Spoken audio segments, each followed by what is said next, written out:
In this tutorial, you will learn the warp interlocking technique. The warp interlocking method is when you wrap the weft yarns around one warp yarn. Okay, so for example here in each of these rows, both the yellow and this light blue weft yarns are wrapped around. They're alternating, but they're wrapped around here around the same warp yarn. Same thing here. So as I progress the pattern forward, this one here is also on this warp yarn. This yellow and blue yarn, weft yarns are wrapped around the same one. Here I'm kind of doing this alternating pattern so that they both fit equally. And then now I'm starting the next row here, and you can see. Okay, so what you're going to do is this. So in this case, I have 3 rows of weft yarn here. So what I'm going to do is, in order to kind of get between each row, I like to just loosen it up a little bit, just kind of softly pull it out of the way and just make a little bit of space here. So now I have this space for this weft yarn to go through.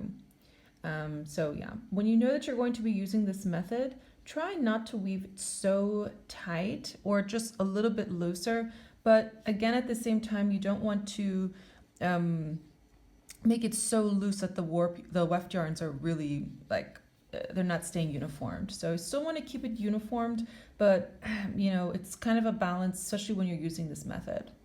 So as I said before, I'm going to be, so here I've already inserted this light blue yarn before this yellow one. So in this row, I have an opening here and I have an opening here. So I'm going to go in.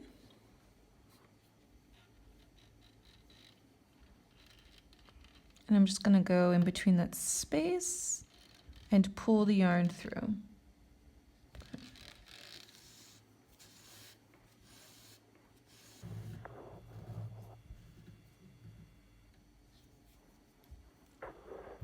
Going to lightly beat down with my fork. Just to make sure it's in place. I like to hold on to this end and just pull just to make sure it's really secured in there and get the yarn in. Now I'm going to weave back.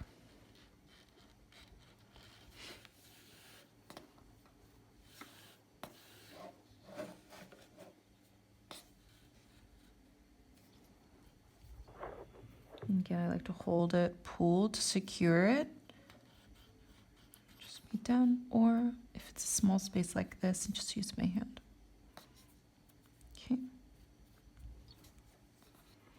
Then now I'm going to go to this section here. There's this opening. Get it here. You can see that's where I'm going to put the next one through. Continuing my pattern. Pull the yarn there and pull.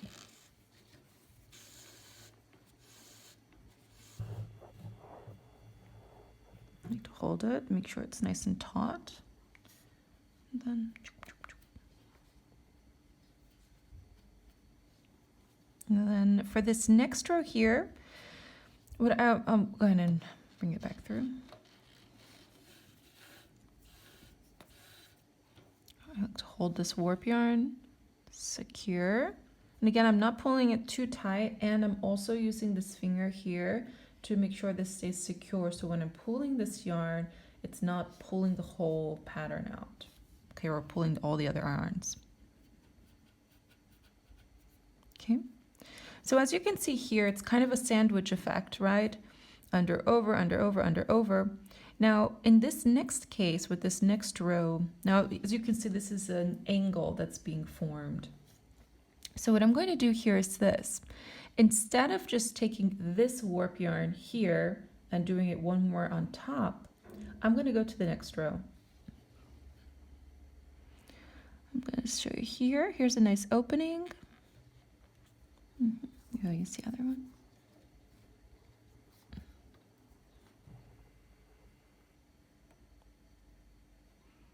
Here's the opening. Here I've kind of woven it a bit tight, so it's brown. Okay, so as you can see here, there's another intersection with the warp and the weft. Okay, I'm going to weave the next row through here and put it right in there. instead of taking it on this warp yarn here. My goal with this is that, so when I want the yarns, each weft yarn to stay straight in this case, so I think if I put one more row on here, it's going to create kind of like a bubbling effect. So I just wanted to kind of stay in this straight, the straight way. Okay, so.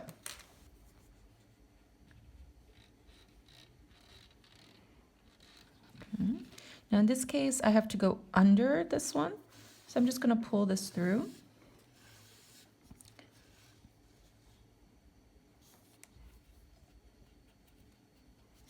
And then here, I'm going to go back and go around and pick it up. Pick up that edge.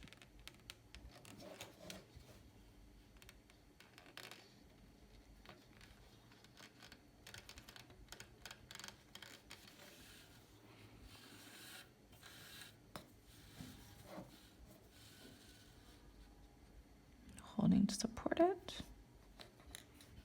And there we go.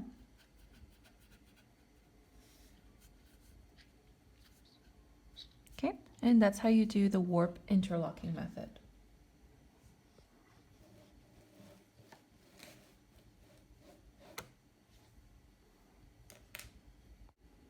Now, if you're still wondering when this could be handy for you, the warp interlocking method could be used when you're trying to fill in a background like this. If I want to have the whole background here of one color, or if I'm trying to put another triangle maybe here, adding another shape, and I want it to be interlocked like this.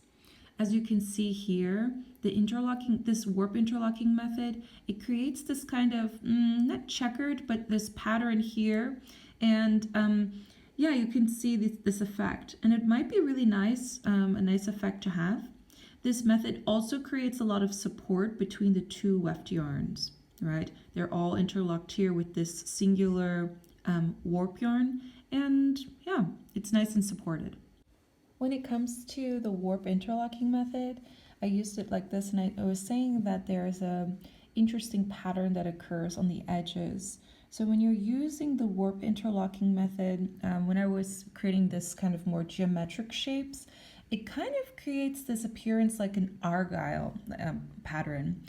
So for these, here of course I've gone up quite a few rows of it, so creating an angle with this was quite harsh. But you can kind of see that the edge that's created when you're putting these two yarns together using the warp interlocking method. I like it because it gives some control, lots of control to the images in the yarns, and I like how they interact together. And it gives it kind of an extra, not a texture, but another sense of pattern. So this one is just straight. But you can still see here that it looks quite knitted together. And when it's on an angle, it's a totally different appearance. Okay, so I think this could be something really interesting to do while you're weaving and experimenting what happens with the colors. The colors or how the lines. Well, I think that you can create something a bit interesting when you're experimenting with using different increments. I think, for example, this one looks like it's advanced every 2 warp yarns, 1, 2, and then it goes over. But this one here was advanced every 6 or 7 rows. I continued the pattern over. So those are just some examples of using the warp interlocking method, and this entire piece was pieces were created with using those methods. All right, I hope that this tutorial helped, and if you have any questions about warp interlocking, then please leave a comment down below. And coming soon will be the slit weaving, and I'll show you how to do that in the next video. Thank you so much for watching, and see you next time. Bye!